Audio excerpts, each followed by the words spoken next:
3 Oscar. 8 películas legendarias con Lauren Bacall y un sueldo anual de $400,000 convirtieron a Humphrey Bogart en intocable en Hollywood. Luego llegó la enfermedad que no desaparecía. Pero lo que dijo a Frank Sinatra y Spencer Tracy en esas últimas horas reveló más sobre el Bogart real que todas sus películas juntas. Hoy, descubrimos lo que realmente sucedió en esas últimas y emotivas horas. Humphrey Bogart nació el día de Navidad de 1899 en Nueva York. Su familia era rica y conocida, por lo que su vida empezó en el candelero. Su madre era una famosa ilustradora y utilizó un dibujo del bebé Humphrey en un anuncio de comida para bebés. De repente, su carita aparecía en vallas publicitarias y revistas de todo el país. Aunque su familia tenía dinero, la infancia de Bogart no fue fácil. Tenían una lujosa casa de verano junto al lago Conandaigua, donde a Bogart le encantaba navegar y jugar al ajedrez. Estas aficiones se convirtieron en pasiones para toda la vida, pero la escuela era una lucha. Fue al Trinity School de Nueva York, donde sus notas eran malas y no se llevaba bien con los demás niños. ¿Se burlaban de él por su nombre, su ropa elegante y por ser diferente? No encajaba, y a menudo era reservado. Estos sentimientos de marginación se le quedaron grabados y dieron forma a los personajes duros y solitarios que interpretó en las películas. Sus padres querían que triunfara, así que le enviaron a la Academia Phillips, un internado muy estricto. Pero a Bogart tampoco le fue bien allí. Le expulsaron en menos de un año. Después se alistó en la Marina durante la Primera Guerra Mundial. Mientras estaba en la Marina, se hizo la cicatriz encima del labio que se convirtió en uno de sus rasgos más famosos. Nadie sabe exactamente cómo lo consiguió, pero más tarde contribuyó a su imagen de tipo duro. Después de la Marina, Bogart no sabía qué hacer. Un amigo de la familia, Bill Brady Jr., le ayudó a conseguir un trabajo en una compañía cinematográfica. No era glamuroso, y a Bogart no le fue bien. Intentó escribir guiones, dirigir y otras cosas, pero nada funcionó. Entonces la hermana de Bill, Alice Brady, que era una gran actriz de teatro, se fijó en él. Le pidió a su padre que le diera a Bogart un trabajo en el teatro. Empezó poco a poco, dirigiendo una obra llamada The Ruined Lady. Aún no era actuar, pero le introdujo en el mundo del espectáculo. El primer papel como actor de Bogart fue minúsculo. Interpretó a un mayordomo con una sola línea en una obra llamada A la deriva. Estaba nervioso y torpe, pero no se rindió. Fue aceptando pequeños papeles, aprendiendo sobre la marcha. Su primer gran papel le llegó en 1922, en una comedia llamada Meet the Wife.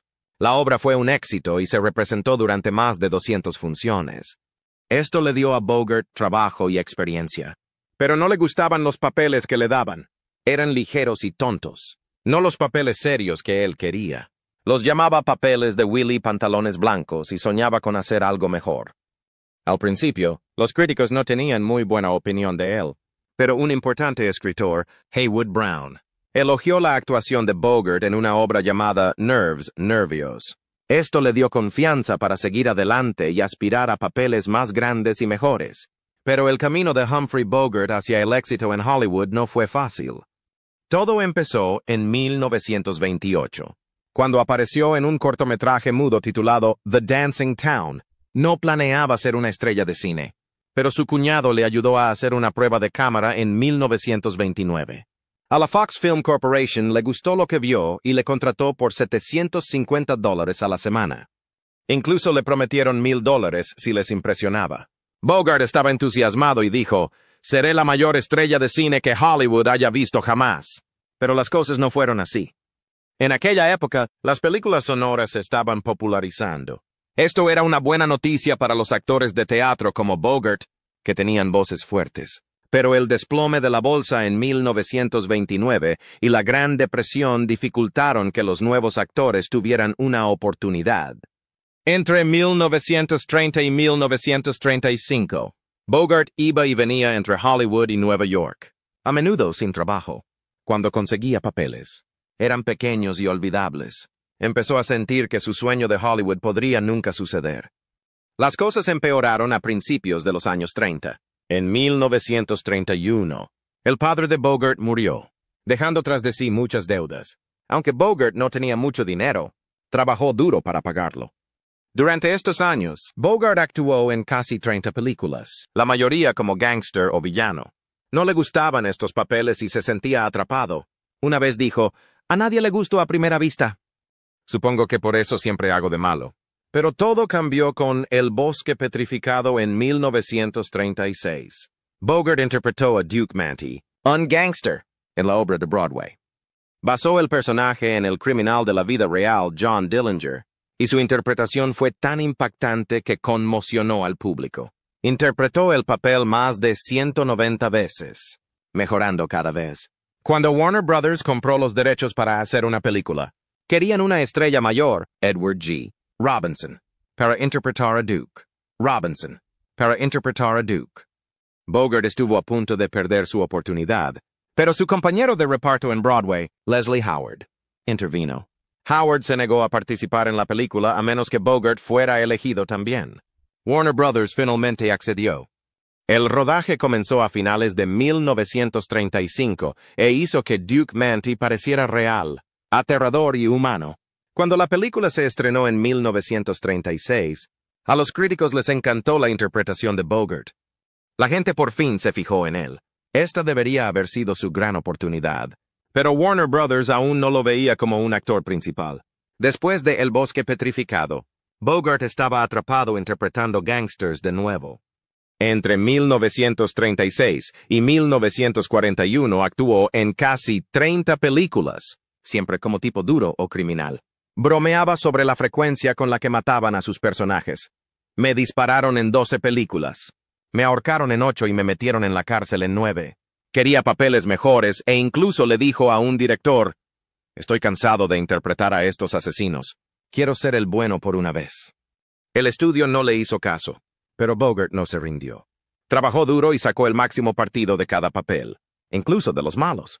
Con el tiempo, añadió su propio estilo a sus personajes, mezclando dureza con un poco de tristeza y encanto.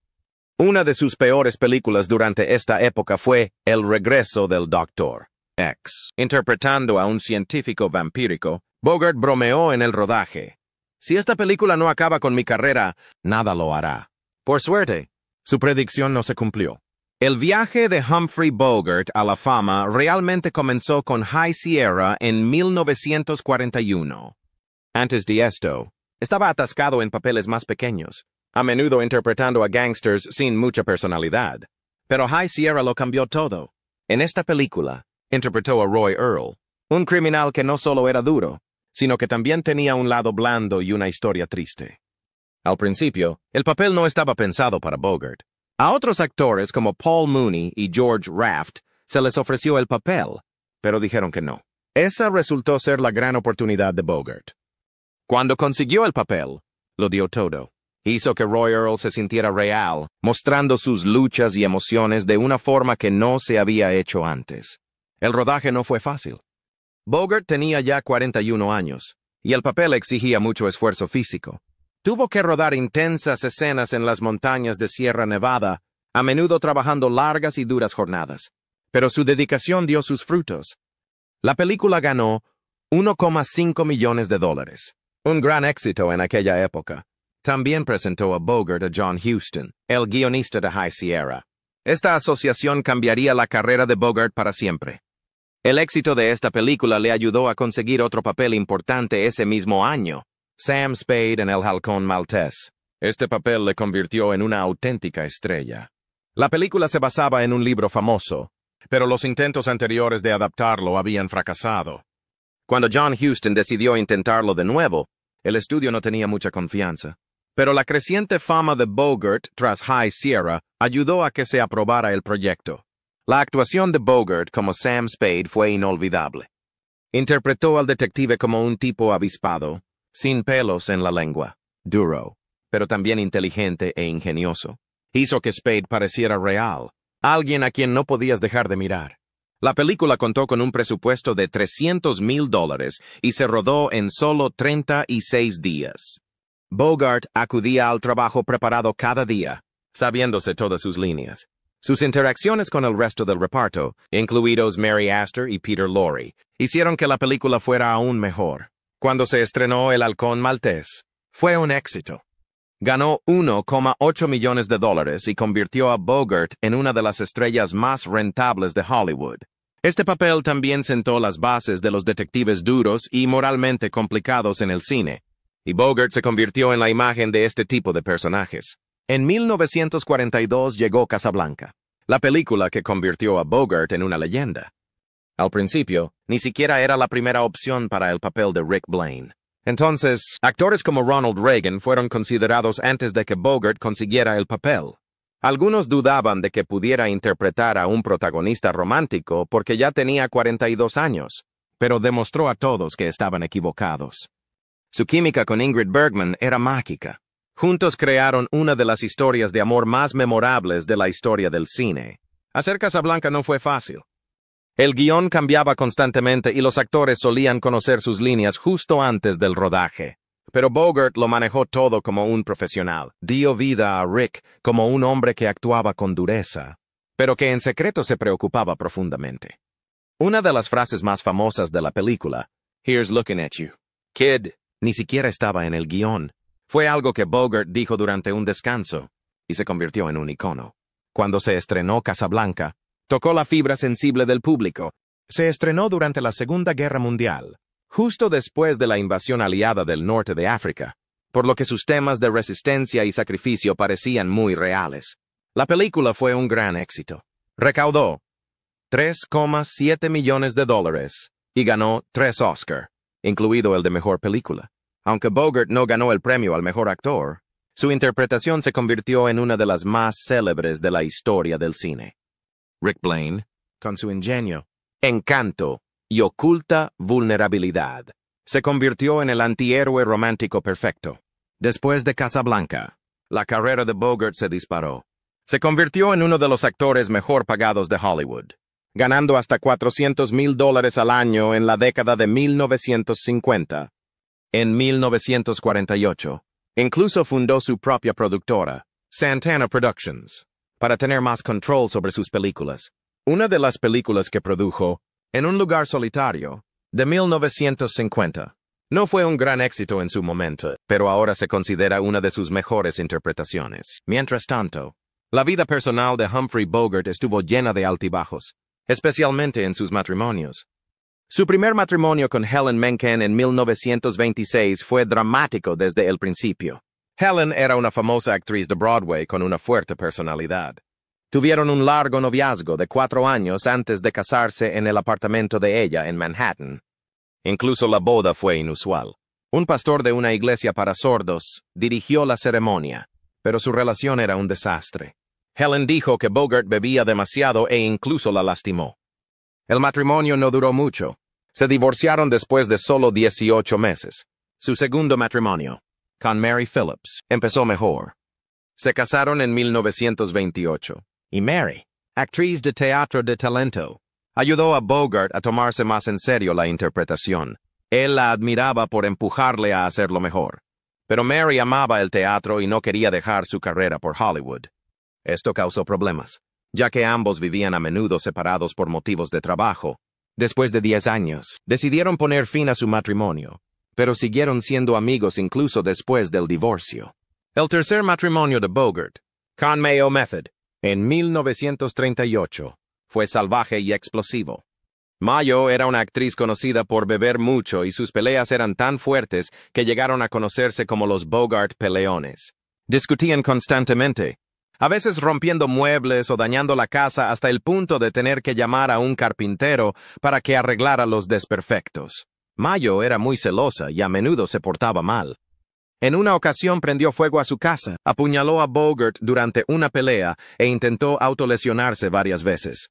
Sus peleas llegaron incluso a salir a la luz pública, provocando escenas en las calles y en los platós de cine. En 1943, las cosas empeoraron cuando Mayo intentó quitarse la vida tras una fuerte discusión. Bogart insistió en que la viera un psiquiatra, que le dijo que padecía esquizofrenia paranoide. A pesar de todo este caos, Bogart permaneció con ella 7 años antes de divorciarse en 1945. Por aquel entonces, la vida de Bogart cambió por completo cuando conoció a Lauren Bacall en 1944 en el rodaje de To Have and Have Not. Bacall solo tenía 19 años, mientras que Bogart tenía 45. Al principio, Bacall no estaba interesada en él. Ella había visto Casablanca y no pensaba mucho en él. Pero cuando pasaron tiempo juntos en el plató, se enamoraron. Bogart, aún casado con Maya, inició una relación secreta con Bacall. La besó por primera vez en su caravana a las pocas semanas de empezar el rodaje. Su amor no fue fácil al principio. El director de la película, Howard Hawks, estaba celoso e intentó detener el romance.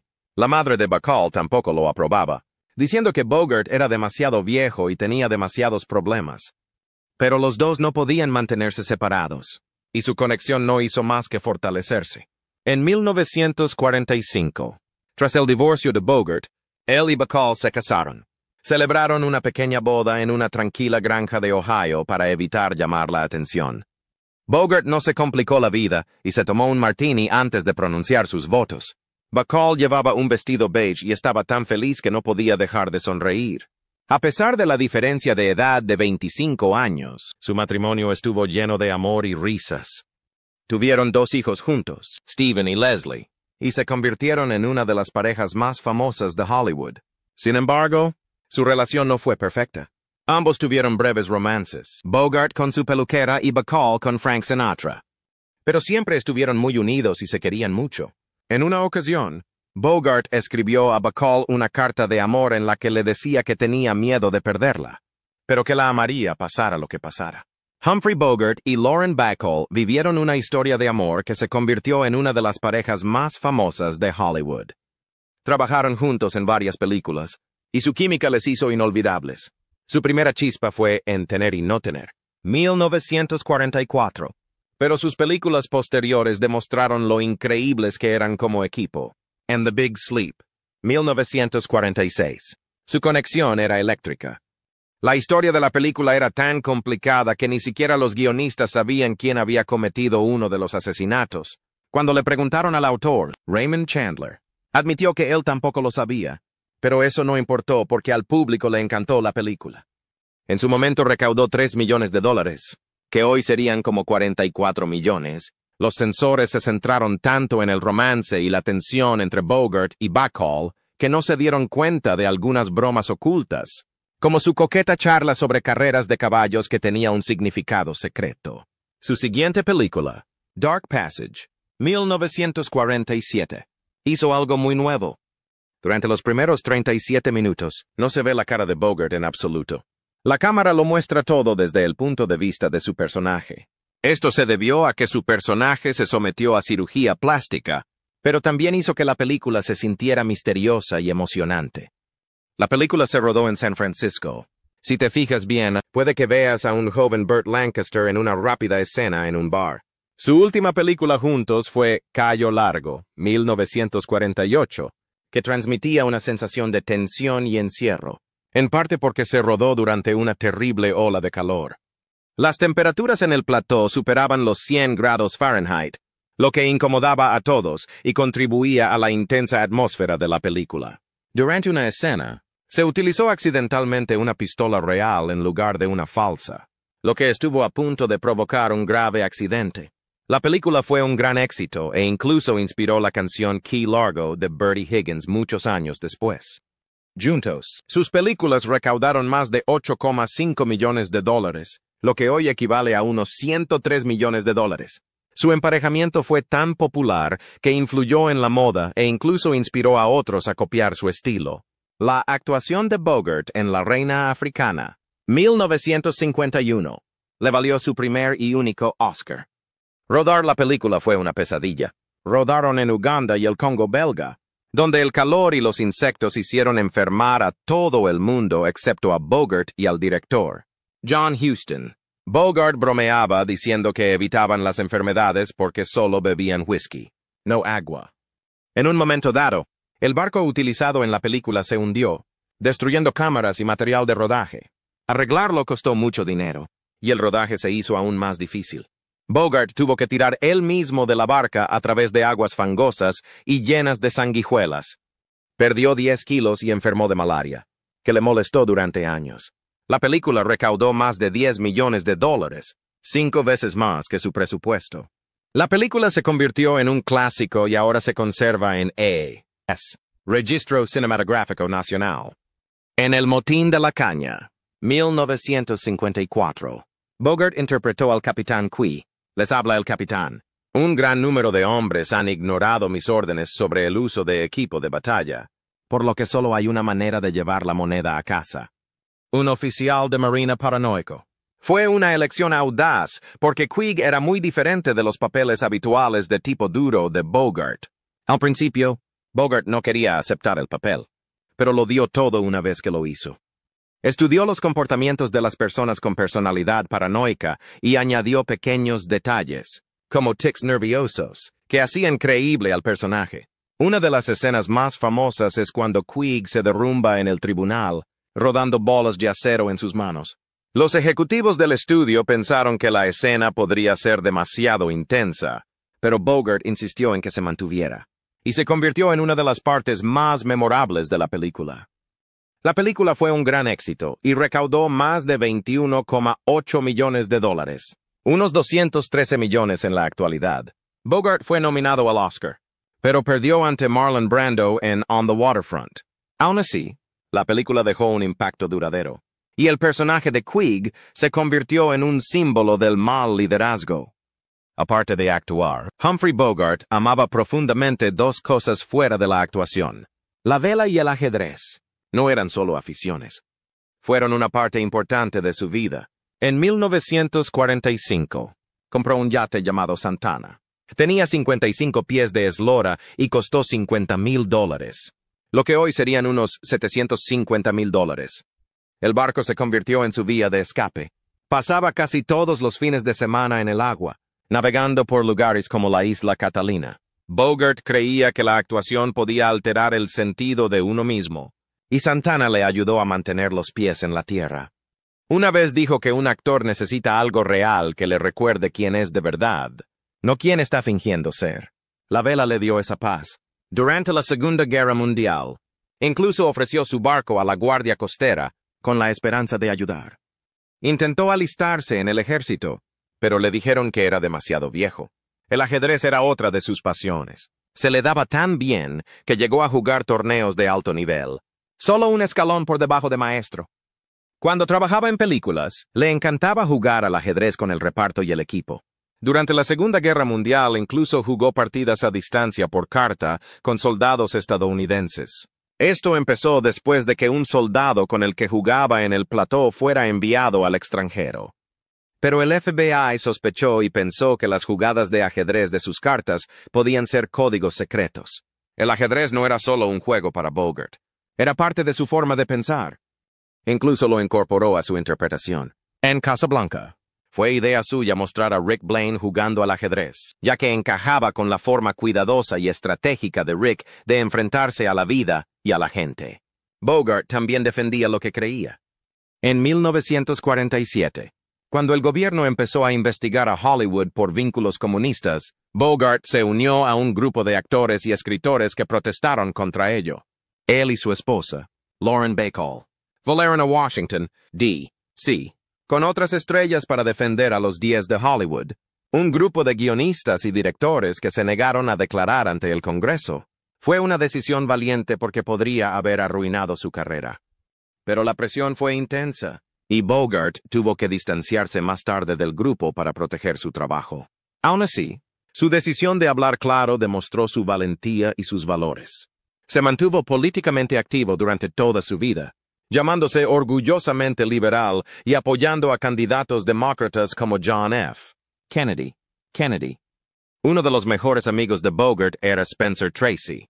Se conocieron en 1930 durante el rodaje de su única película juntos, Up the River. Aunque no volvieron a trabajar juntos, se hicieron amigos para toda la vida. Les encantaba hablar, debatir y bromear, a menudo con copas en la mano. Tracy y su pareja, Katharine Hepburn, eran visitantes habituales durante los últimos días de Bogart, cuando luchaba contra el cáncer. Los dos estuvieron a punto de volver a actuar juntos en una película titulada Las Horas Desesperadas en 1955, pero no se pusieron de acuerdo sobre quién sería el protagonista. Sin embargo, su amistad se mantuvo firme. Bogart admiraba la interpretación de Tracy e incluso llegó a decir que no le importaría perder una escena con él. La imagen de tipo duro de Humphrey Bogart siempre estuvo ligada al tabaco y la bebida. Era un fumador empedernido, que encendía 3 o 4 paquetes de cigarrillos Chesterfield al día, hasta 80 cigarrillos diarios. Casi siempre tenía un cigarrillo en la mano o en la boca, tanto en sus películas como en la vida real. También bebía mucho. Le encantaba el whisky, sobre todo el escocés, y bebía hasta 1 litro, 32 onzas, cada día. Con el tiempo, este estilo de vida empezó a destruir su salud. En los años 50, fumaba constantemente y le costaba recuperar el aliento, incluso en reposo. También desarrolló una fuerte tos que nunca desapareció.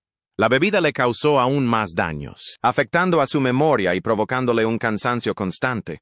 A pesar de todo, Bogart se negó a ir al médico y a cambiar de hábitos.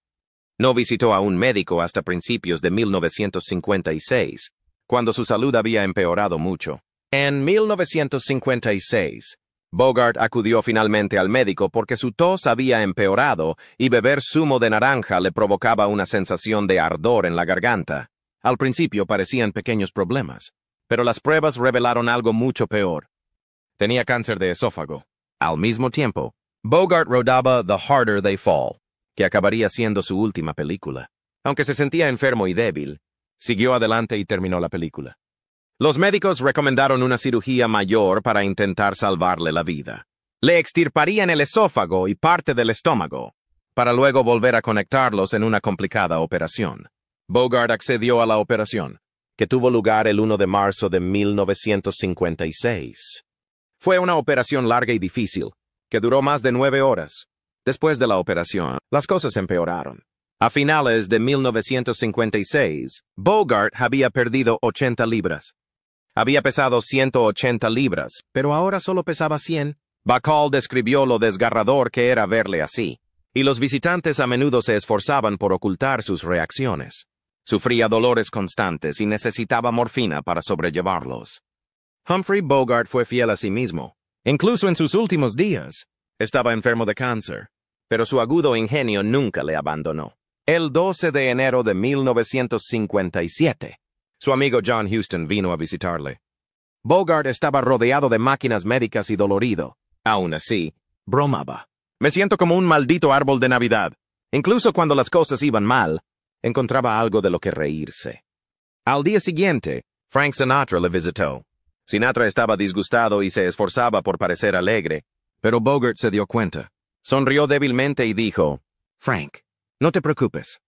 No tengo miedo a morir. Llevo años haciéndolo delante de la cámara».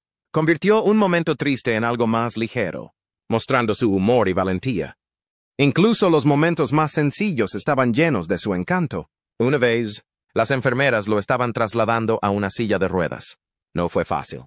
Y Bogart miró a su mujer, Lauren Bacall, y le susurró, «Betty, si esto es lo que hay que pasar para ser una estrella de cine, prefiero ser fontanero en Staten Island».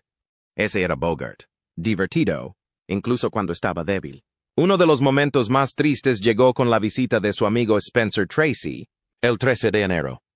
Tracy acudió con Katharine Hepburn para ver a Bogart por última vez. Bogart parecía delgado y frágil, pero aún así se las arregló para sonreír. Cuando Tracy se fue, dijo, «Buenas noches, Bogey». Bogart, con tranquila fuerza, contestó, «Adiós, Spence». Tracy comprendió el significado. No eran solo buenas noches. Era su último adiós. Lauren Bacall, su mujer, tuvo que marcharse de su lado antes de tiempo el 14 de enero para recoger a sus hijos, antes de irse. Bogart la miró y le dijo, «Adiós, niña». Date prisa envolver. Kid era su nombre especial para ella. Esas palabras estaban llenas de amor. Le recordaron sus primeros días, cuando se enamoraron durante To Have and Have Not. Cuando Bacall regresó, Bogart estaba inconsciente. Falleció horas más tarde a las 2:25 am. Humphrey Bogart murió el 14 de enero de 1957 a los 57 años. El cáncer le había pasado factura, dejándole débil e incapaz de comer o hablar. Al final, pesaba solo 80 libras. Su muerte conmocionó a Hollywood y al mundo entero. Pero incluso en sus últimos días brillaron el humor, la fuerza y el amor de Bogart. No solo dejó tras de sí un legado de películas, sino una vida llena de valor e ingenio.